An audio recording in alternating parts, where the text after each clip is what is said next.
My name is Jim Wright. I'm the Vice President of Membership and Development for the International Consortium on Governmental Financial Management. And it's my pleasure to introduce the September ICGFM DC Forum series, which is Government-Wide Financial Management Initiatives and OMB Perspective. Our sponsor today is Grant Thornton. And so thank you, Grant Thornton, for sponsoring today's event. And our speaker is Karen Lee. Karen is the Chief Federal Financial Systems Branch. She works as the Chief of the Federal Financial Systems Branch in the Office of Management and Budget. And she's going to be introduced by Mr. David Pearl of Grant Thornton. But before that, if you are attending an ICGFM event for the first time, if you could stand up and kindly introduce yourself, we'd be most grateful. Do we have any first-time attendees? All right. Chris Collins with the association. Great. Welcome, Chris. Anybody else? All right. Well, without further ado, let me turn it over to Dave.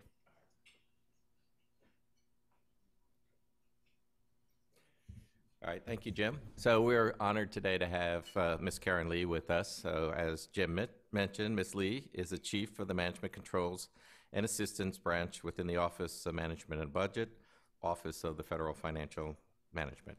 She and her staff are responsible for financial assistance, management, and single audit policy, asset management, and federal transparency under the Open Government Directive. Prior to her tenure as chief, Ms. Lee served as the lead analyst for open government, federal spending transparency, and a policy analyst at OMB's Office of Information and Regulatory Affairs, overseeing Homeland Security, labor, and education regulatory policy. In addition to her public service, Ms. Lee practiced commercial litigation at Kirkland & Ellis, LLP in Washington, D.C. She received a Bachelor's of Arts from Colgate University, a Master's in Public Affairs from the Lyndon B. Johnson School of the University of Texas at Austin, and a Juris Doctorate from Georgetown University. So I'll turn it over to Ms. Lee for her presentation. It is an intimate presentation, so she'll, I think, take questions as necessary. But Yep. we'll turn it. Great, thank you so much, Dave. And thank you for the opportunity to speak this afternoon. Our work on federal spending transparency has been growing over the past, I would say, 10 years or so. And I think what is very exciting is the continued nexus with the international community and the work that's being done there. What I want to do maybe is just have this be a very informal discussion, especially given that as you all enjoy your lunch and we have an intimate group that we can just take questions and have a dialogue as we go today. But what I'd love to do is just give a little bit of a primer of what we've been doing on federal spending transparency domestically. Put it into the context, I think, of our work as we have moved through sort of the burgeoning of technology. And then talk about some of the opportunities ahead of us, both domestically and some of the opportunities potentially as we think about the global impact of transparency. But with that, questions as we go along, ideas, thoughts would be great. Certainly, I think we have a quite varied set of perspectives today here from all of you. So would love you to just share sort of how you've been thinking about transparency as well. So our work on federal spending transparency really is not old at all. In fact, this administration in 2008 started very, very explicitly work on open government and transparency, but the work had begun well before that. From a statutory perspective, Congress thought about federal spending transparency even as early as 2006. One of the defining statutes in our work is one called the Federal Funding Accountability and Transparency Act, a very long statute with a very simple, straightforward goal. The name implied something very broad, but its reach was very specific, which was how can we easily put information on how we spend federal dollars through federal awards, so grants, loans, contracts. How can we easily put that information into one place, one website, and make that information easily accessible? And it seemed very straightforward. In fact, it was something that was seen as readily accessible, but for a website that would be created to put this on there. What we found was that was much more difficult to do than we originally thought. Information that was desired, that was sought by the statute, was what awards were made, who got the money, how much money did each of the recipients receive, and what the purpose was, and when was that award made. You know, general, basic information. I think what we learned as we started implementing this in 2006 is that government-wide, we don't, government-wide, think of our work from a financial management perspective as an accounting of individual specific awards. When we think about programs and we think about outcomes, we think about that work as a conglomeration of activities. From a financial management perspective, we think of accounting for those dollars by transactions. You made an obligation of $5,000 here, an expenditure of $10,000 there, to these sets of individuals. Checks were cut for this on this day. But there are different ways in which we thought about accounting versus program management. And as we move through the implementation of that statute, one of the additional areas of focus was not only how to get that information, but how do you publish it in a way that is easily accessible. That is to say, for any person out there at 3 in the morning, could they understand what was posted on this website without having an advanced financial management degree, a legal degree, or insight into how the hundreds of thousands of government programs work? And that second challenge was equally vexing.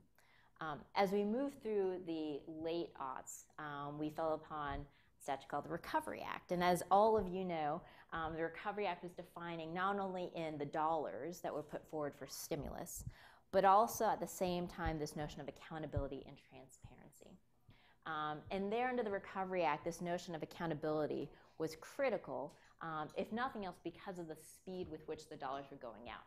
The thought was a great amount of money was being spent with a goal of having immediate or very short-term, very soon impact. And with that came risk that there may be fraud, waste, and abuse, risk that we may not be able to account for the funds. And so we need to publish that. We need to tell people where that money went and be very clear so that all the eyes of the public, all of the publicly deputized inspectors generals out there, all of us lay citizens, could see where those dollars went and ideally could identify and report if there was fraud, waste, and abuse. Now in the Recovery Act, we had this great opportunity put on the table to think about transparency. And because of the short timeline, we had to do so very, very quickly. One of the unprecedented sort of benefits of that work was the fact that we quickly brought together groups of people to identify how we could present the information in a way that was easily understandable. Again, because that was key, because if you couldn't present the information in a way that people understood, they wouldn't be able to see quickly that there was fraud, waste, and abuse, or there were opportunities for better investments or otherwise. And so the Recovery Act actually led to, as many of you know, recovery.gov, which displayed data about spending in, frankly, a very consumable way. It showed data by state, by locality, by county. It allowed you to roll over with your mouse what the dollars were and where it went. So you could click on a dot and you could see what that award was, who got the money, what it was for. And so we began to start cracking the nut on how to visualize data, as well as understanding how people might want to use the data. Now fast forward then to 2014, a statute called the Digital Accountability and Transparency Act, the Data Act as we speak of it. The Data Act, what it saw was an opportunity. And working with our colleagues in Congress, the opportunity seen here is that under our current view of federal spending, we had only provided one slice of the federal budget, how dollars are spent. And that slice was dollars that went out the federal coffers through a grant, loan, insurance payment, or other kind of assistance. The question presented, though, is as citizens, as folks who for all of us who contribute to the federal government coffers, where does the entire budget go to? Who gets that money? What's it for? How much goes to salaries and expenses? How much may go to grants? How much may go to loans? How much may go to particular geographic locations? These were the kinds of questions that were being asked about the total federal budget. And what the DATA Act envisions, in large part, is being able to account for all of those federal appropriated dollars and account for it by categories of spending, as well as the lower level specific transactions of awards, federal awards. And so as we have moved over the past year to really sort of visualize what the end game here is, the near-term end game is really, all right, we got to get this data together. We got to have them with some data standards, and I'll speak a little more to that work that we've had ongoing over the past year.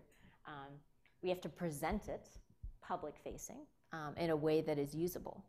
That is the near-term goal of the Data Act. The long-term goal, and something that we talked about a little bit over lunch earlier this afternoon, is how do you use that data to not only drive innovation, but to, most importantly, make better decisions about those dollars and how they're used. Better management decisions by the federal government, better international decisions as we think about our priorities and how we fund and what we fund and where we fund and sort of what the outcomes are that we would expect. Better decisions by citizens and those who use and want to access those dollars. And so the real end game is certainly there is a transparency goal that will always be there with us. But at its core, it's about being able to use data to drive better decisions at all levels. Local, state, federal, international. And so with that end goal in mind, I want to kind of bring us to the present and kind of where we are with all of this transparency work. And I think one area that oftentimes gets very lost as we talk about transparency is really, what's it for? I mean, I think you can get very, very lost quickly in the benefits. So I want to speak to some of our work on the Data Act so far and really how it's helping our work in not only transparency, but more importantly, management and allocation of resources and making an impact. So with the Data Act, where the goal is put the federal budget all in one place, put it in a place that is usable, account for all of the dollars in categorical ways. The biggest first step has been data standards. And why data standards? It sounds so incredibly boring and not impressively impactful at all. But data standards have been the core of our work over the past year, precisely because there's so much data. There's actually too much data out there. Too much data that all have their own standards. It's not like these are all just unstructured pieces of data running around where it's the Wild West, so to speak. But instead, every data set has their own standard. We have gotten so good in our work across the federal government specializing our use of data. So good that there have been data standards used for every single data set. Standards that are unique to those data sets, so unique in some cases that we can't meld data sets together.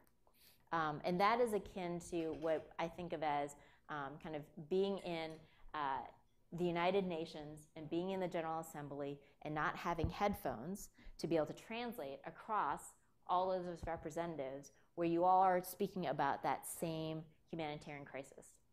We have all these data sets, all oftentimes speaking about very similar things, but we can't bring them together and determine what trends we see to make good decisions.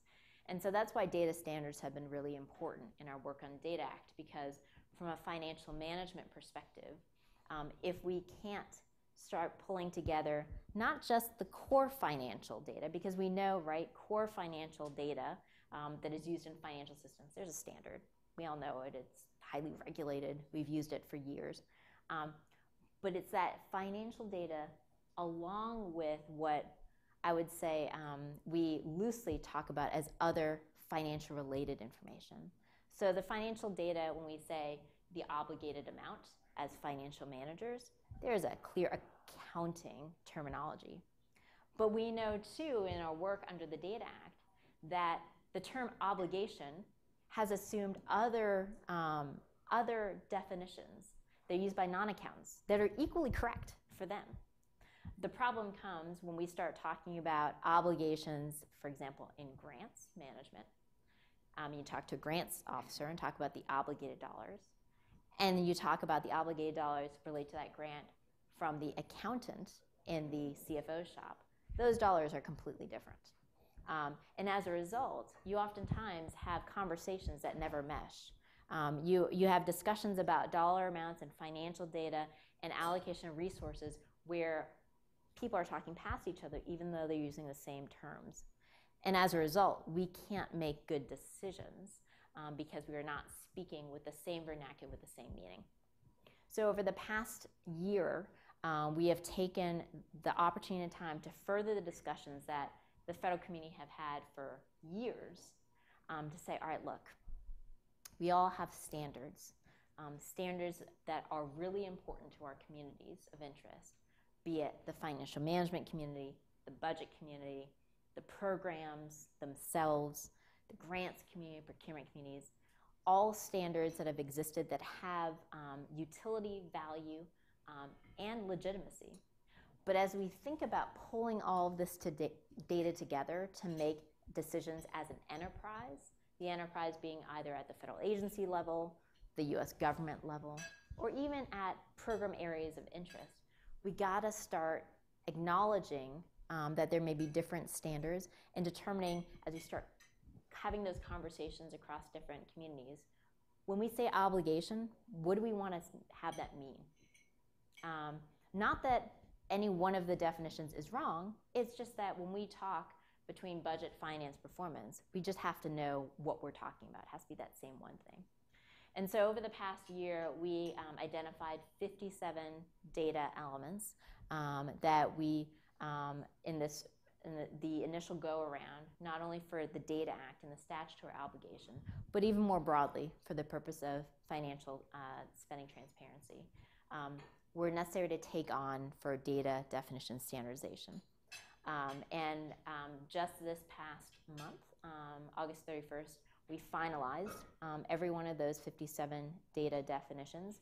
We started our work actually back in the spring, and then in early summer, finalizing a first tranche and going through the summer methodically until we reached the full 57 at the end of August. But where we've landed, and I think we are incredibly grateful to the support that we've had across the federal community to really build this consensus. We have landed on uniform definitions that can work across communities in most cases that are standardized.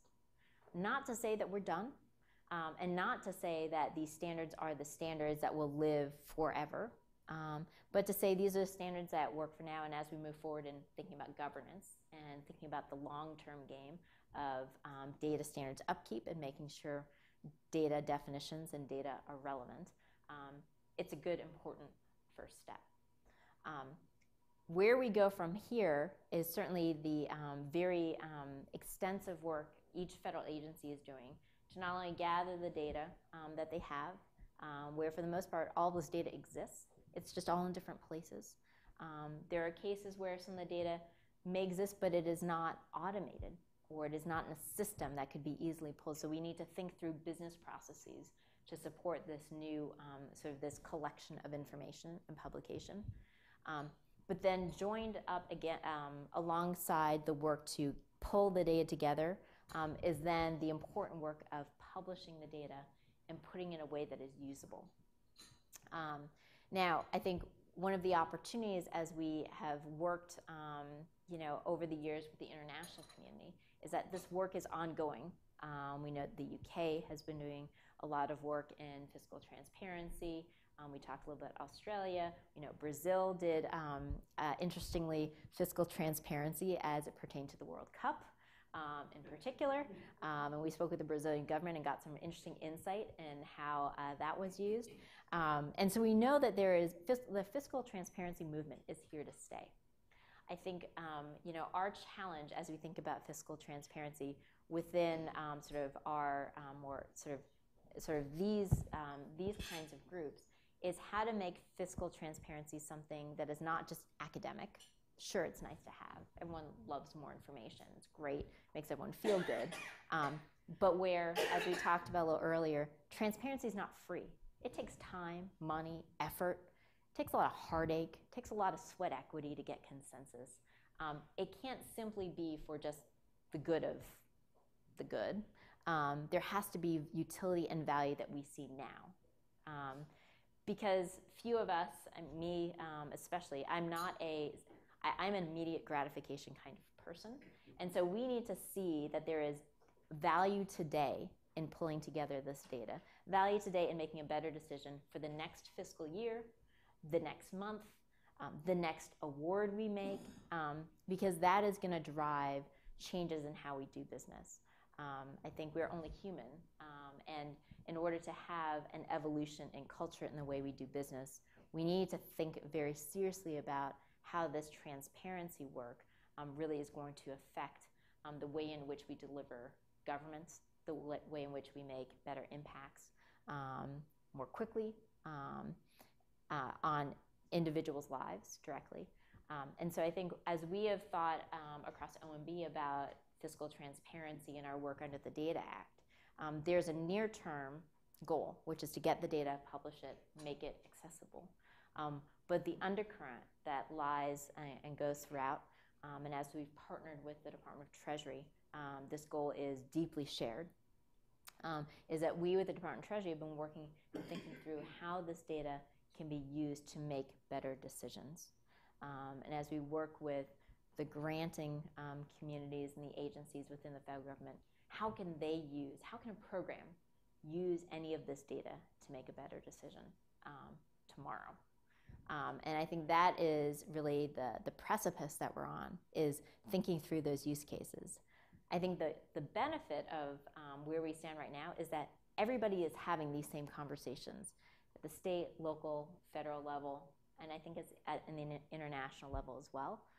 So we have just this great opportunity now to join these conversations together and identify today what are some use cases, and make sure that the use cases that we design for today can be expanded and easily used and modified for those use cases of tomorrow as well.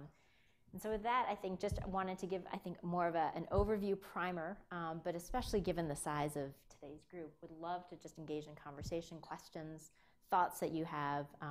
Selfishly, I think I'd love your thoughts about our direction on federal spending transparency, our work on data standards, our work on using this kind of data, what challenges you've seen, what opportunities missed you may have identified, because I think we're always open to wanting to make sure that we seize every opportunity. So I'd love to just open it up. Can you just make sure to repeat any questions? Yep. Thank you so much. Absolutely. Appreciate it. Yes. It's very interesting. Thanks a lot, Mosley. In terms of the understanding of this information, if you take a concrete example like the Affordable Care Act, depending on which side of the political spectrum you're on, people say that the costs are going dramatically up, and on the other side of the spectrum they say, in fact, the act has performed much better than expected, and the costs have gone down dramatically and the advantages have gone up. So is there something where a template, a benchmark can be drawn that the people, as you said, are looking at the same, looking at the data through the same eyes? Yeah, it's an interesting question and an important one, because I think we have that perspective quite often, which is there's data. Data is fact-based, right? Can we use this data to really sort of clear the table a little bit and have an informed discussion? I think, and that is the goal.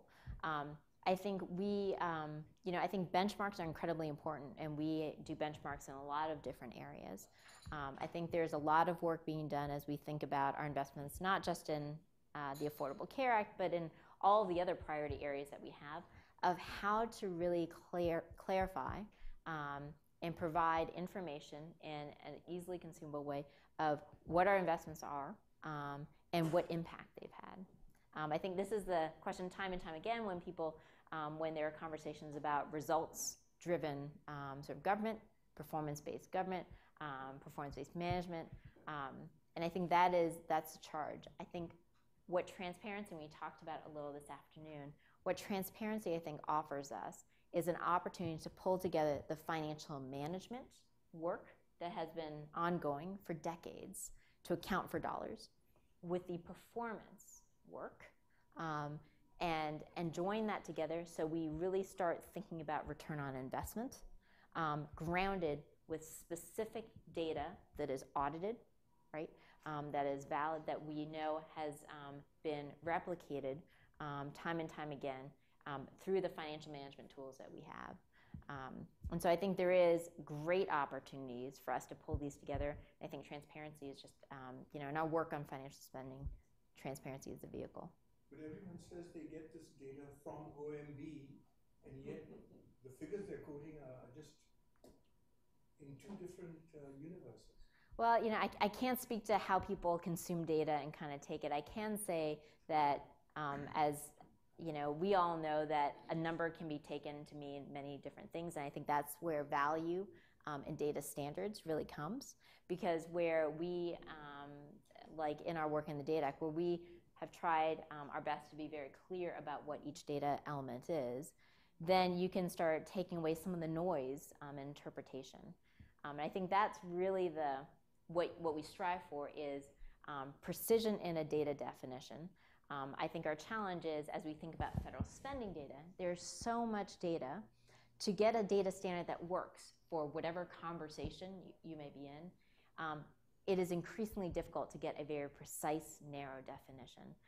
And so there may always be that opportunity to interpret, so to speak, what that data represents. But I think, this is clearly an area, that we are aware there are opportunities to work. So. Yes, I guess let me start by saying that I understand where you're going to go with this, and there were some difficulties that I think have to be overcome. One of those is that you have a lot of different departments, different agencies have their own silos. Mm-hmm.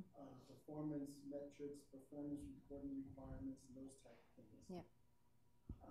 As an end result, you end up with grants, cooperative agreements, what have you, being issued out by those departments, those agencies.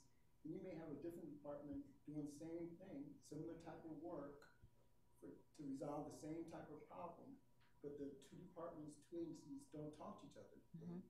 They have their own silos, own reporting requirements, and therefore you have this maybe overabundance of funding being spent on one issue, mm-hmm. one problem, whereupon you don't have a result that is transferable between the two different departments. How do you resolve that type of issue? Are you from GAO by chance? No. So the question is really duplication overlap of spending. And so the General Accountability Office, this is something that, and you could be from GAO, it is something that has been raised many, many times, is how do we make sure that our investments are targeted and focused and not duplicative of other investments. And I think this has come up often. Each year, this question comes up.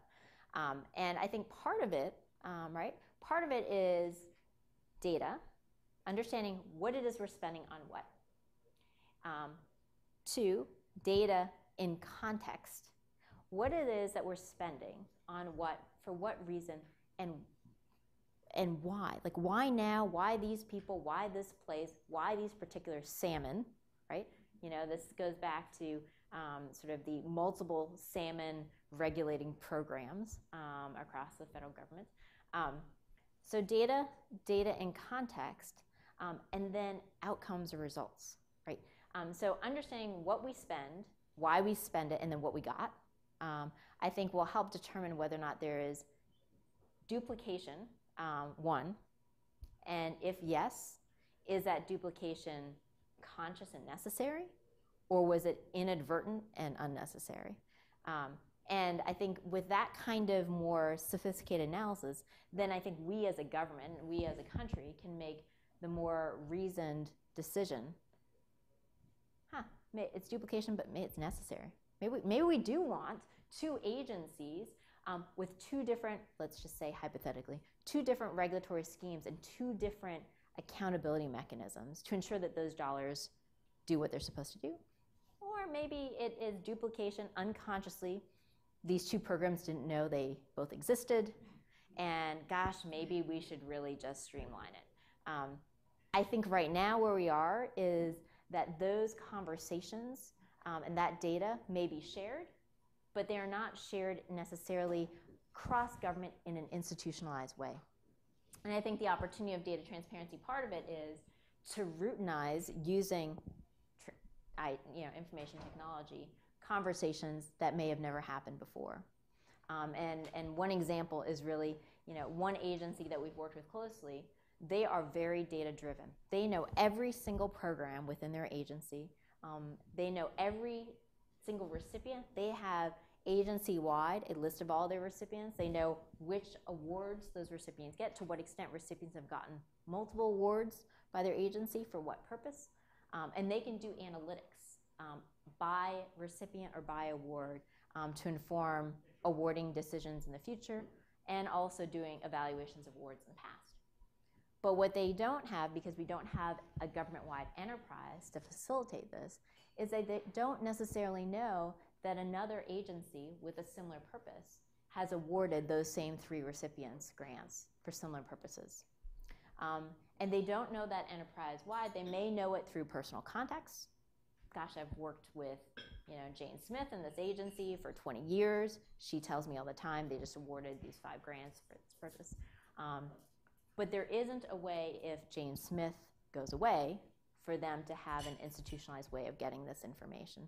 And that's where something like the Data Act, something like just pulling in a uniform way that is very impersonal, could provide opportunities to create artificial relationships that never existed across agencies, and really open the door to analysis that there may be duplication, or from a positive perspective, there may be partnerships that could be leveraged in a much better way than they have before. On the international scale, take it one step further. Since it's ICGFM, you have the same type of issues, not only U.S. government domain, but you have other governments domain to similar type of causes. There's not a lot of coordination, obviously, or cooperation between governments to resolve similar type of problems throughout the world. Absolutely, and I know that this forum just put out a recent article that spoke to the idea of how you pull together data to allow for a more aggregated analysis of assistance and dollars. Exactly to your point. If there was a way in which we could categorize our spending by types, and I know that the UN has a list of categories of types that they've proffered, wouldn't it be great where it'd be easy to see the United States, Canada, France, whatever, other countries' contributions to the work in Syria and the efforts right now in Syria, and understand what that money was going to for similar purposes. And I think that is where we can really find value in this data, is being able to see the shared, not only the shared equities and investments, but also the shared relationships that we may have, because rather than passing as ships in the night and trying to help and interact with a foreign actor and not know that there are 10, 15 other countries who are doing the same, and not leveraging those dollars, we could have a more unified approach. So I think that is there's certainly a microcosm value domestically, but you expand it internationally, and you could see the impacts being, multiplied by, 3, 4, 5 times in terms of the order. First of all, thank you so much. Super interesting. I have a ton of questions, but I want to ask one. When you're talking about standards, Mm-hmm. so my firm does a data call across 25 agencies because we report to Congress foreign assistance under the Green Book and to the OECD DAC. Mm-hmm. And we report that, but we're very conscious of the fact that we have to be gatekeepers and that we really have to go back to these 25 federal agencies for a number of reasons, because they're all kind of doing their job and they have other responsibilities, and the people who work for me really have to clean the data. And there's 6 ways to spell USAID, and also you have, for example, USAID may be funding a project that is done through U.S. Treasury, Mm-hmm. PFM, through states, so you may have replication Right. of funding and so on and so forth. So what is the next step after standards in sort of your schema? So you have common, let's say common definitions, but is this, because the United States has two missions, for example, in reporting foreign assistance, which is what I know. One is the foreignassistance.gov, which is sort of self-reporting, and everybody volunteers their data under an international standard called YAI. Then there's a second one, which is the Green Book and the OECD DAC. Now that's congressional, that is the official record of foreign assistance, and that they hammer down the ruler on that. Right. So that one has to be very tightly done, and you get very different results. Right. I would say the one that goes to Congress is quite accurate. The other one is sort of a volunteer-based system. I just wonder your thoughts on that. Yep. Seems like the next step after standards. So internationally, this problem that you're articulating, which is that there are multiple, prior to the Data Act, right? Internationally, there have been multiple requirements for reporting foreign assistance. One is foreignassistance.gov, which we call shorthand the Foreign Assistance Dashboard. There is also a separate reporting to Congress that's done, of course, different standards, right? And now we're doing some data standards work under the Data Act. And I think the question presented is, okay, so the real problem right now is that there's too much data, again, kind of now we're lifting up into the international world. Too much data, all different standards, again. And we've just created another set of standards, government-wide, but we have these other international standards. So what are we doing there? And I think part of the question, really, to kind of lift up one, is really, what is the purpose of the data, right? And I think what we have done over the course of the years as we have become more and more attuned to data, federal spending information transparency, is that we've tried to get data out quickly, which makes perfect sense, right? You kind of open the door, you find a gold mine, you want to just let it out. And one of the challenges now has been to rein it back in a little bit, because with the proliferation of data has been this proliferation of data standards. And so part of I think from an international perspective, given the forum that we're at today, part of the opportunity is to step back and say, okay, look, what do we want this foreign assistance data to show us? Is it very different from a domestic view? And if so, why? If it is because it has been it is different because of the way the standards have evolved, to the point that was discussed a little bit at lunch of, this is just the way we've done things before. I think there is a hard question to ask of, do these standards make sense, as now the user base of foreign assistance data is broader than just those who think about foreign assistance, right? I think we've thought about international data as being probably the broadest of use. I would challenge that. I think it's just a different slice. I mean, the domestic use of data is very broad. It's just a different slice. The federal use of data is very, very broad in scope. It's just a different vantage point with a different reason for being.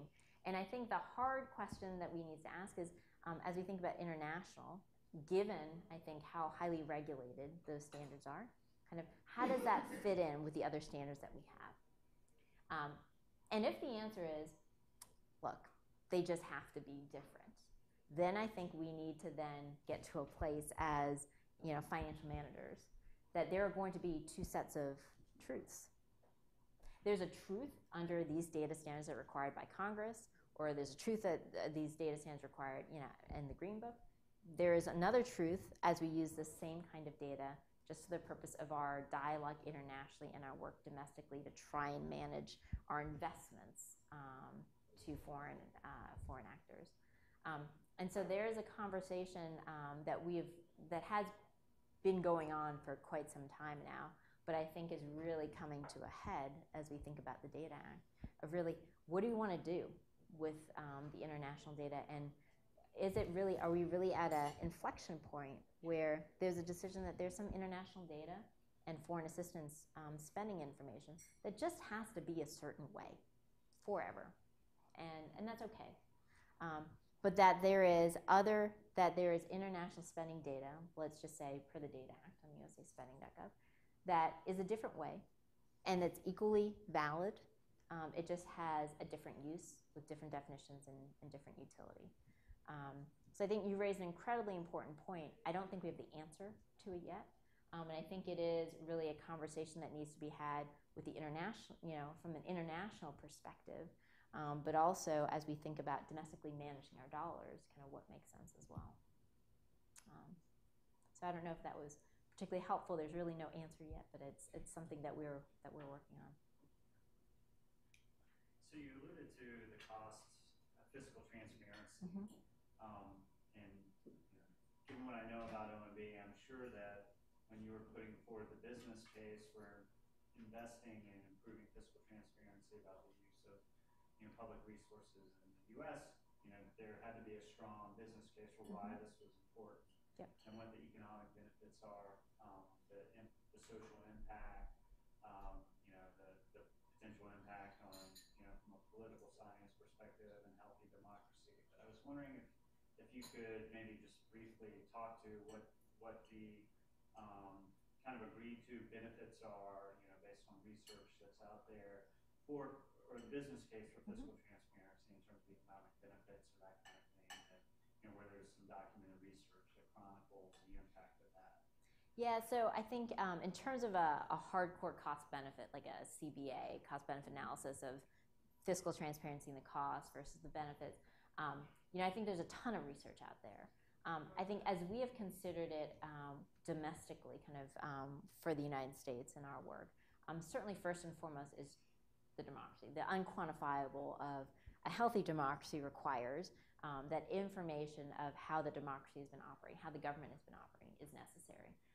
It's from not only from the vantage point of public participation in creating a robust, kind of engaged society, but also just to be accountable, right? You put in your dollars, taxes come every April 15th, what happens, you do something with it. I think from a cost-benefit perspective, I think another consideration was really management.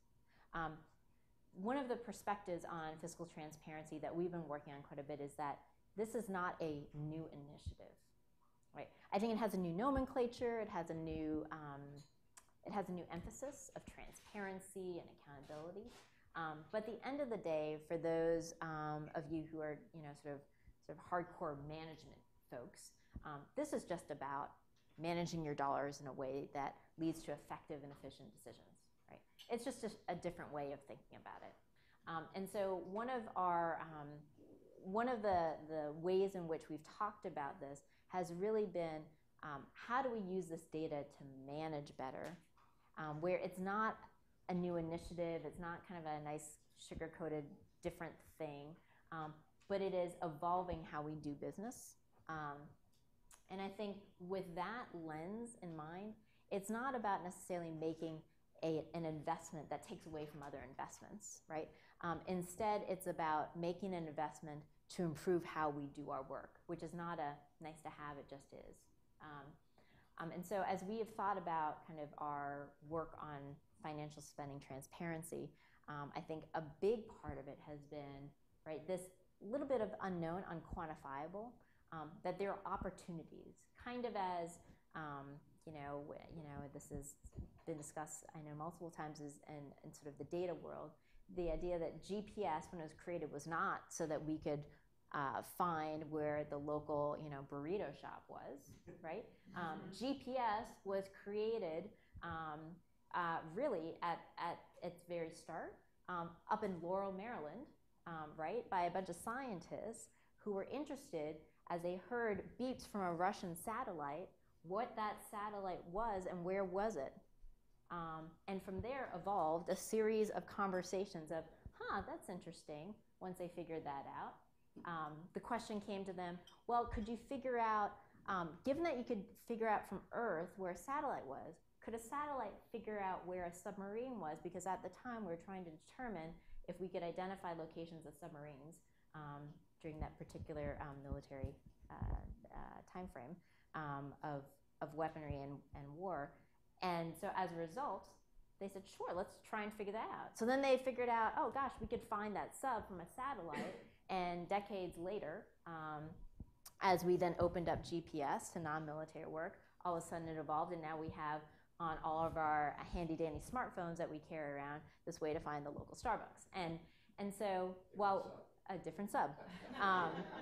And so, as I think one of the things too that we've talked about a lot, and this is a leap of faith in part, is there's a lot of value in the data. We just don't even know what will come of it. And unfortunately, it doesn't fit in a nice cost benefit, nor does the proposition that we'll manage better go in a nice cost benefit. And this is frankly the struggle of all of us in management, is that all of us who work on sort of management reform, it is really an uncomfortable place to sit when you sit with a budgeteer and they ask you, what's the return on this investment? You want me to spend 15, 20, $100 million. How is this going to save money? And the answer is, I'm not sure yet. But I know that if we do get this data out, logically, there should be better decisions that are made. If we make the data accessible where we can show trends of what the impact of our decisions are, we should be able to root out that there are some bad decisions that were made. And ideally, at the very least, some cost avoidance could be had sometime in the future. But at this point where we sit today, the nascent point, our cost benefit was not that precise.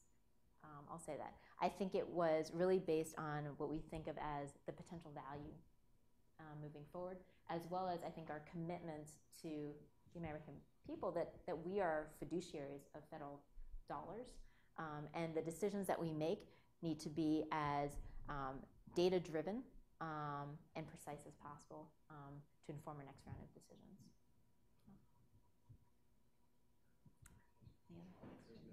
All right. Okay, so with that, I think we'll wrap up.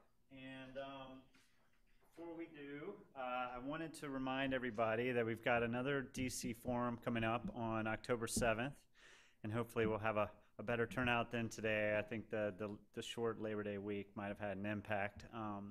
So I encourage you all to sign up and attend that event. And I would also be incredibly remiss if I don't remind you that we also have our winter ICGFM conference coming up. It's going to be December 7th through the 9th. And the theme of the conference is the role of sound financial management in promoting the Sustainable Development Goals. It's going to be a great conference. We've already got some tremendous speakers lined up, so I would encourage you all to look into that if you haven't already, and hopefully we'll see you there for that. So as in closing, kind of part of our ICGFM tradition is to provide our speaker with a small token of our gratitude. So Karen, if you would come up here so we can acknowledge your great presentation. And Dave, as the sponsor, it'd be great if you can come over. Maybe we'll even gratuitously pose in front of ICGFM. This is the ICGFM pen. It's a coveted object, and not many people out there have it. So it's very nondescript. It's our delight to give you the ICGFM pen. Thank you so much.